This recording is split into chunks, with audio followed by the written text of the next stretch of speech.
Estos dies s'ha presentat Xarop, la xarxa d'organitzacions progressistes valencianes. El projecte agrupa nombrosos col·lectius que treballen per millorar el nostre entorn i pretén actuar com a punt de trobada entre les diferents associacions, perquè treballen conjuntament. A nivell tecnològic defensa el software lliure i posa al servei dels seus membres els mitjans informàtics necessaris per assolir una presència major en la societat.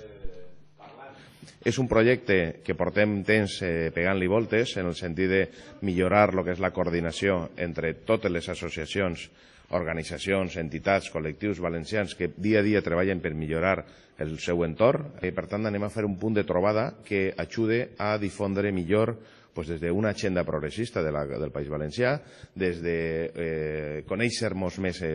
un al costat de l'altre, per exemple, com és possible que la plataforma feminista no treballi directament amb les federacions d'APES,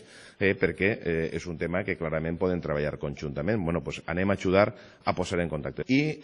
hem incorporat sobretot les noves tecnologies de la societat de la informació per a millorar la informació interna, externa, millorar la participació de les pròpies associacions i també la presència en la societat d'aquestes organitzacions que a vegades no tenen els mitjans que tenen el món de l'empresa o el món de la gent que no ha sigut d'alguna forma, que no ha sigut client del poder, que és algo que ens té habitual el Partit Popular a que moltes de les associacions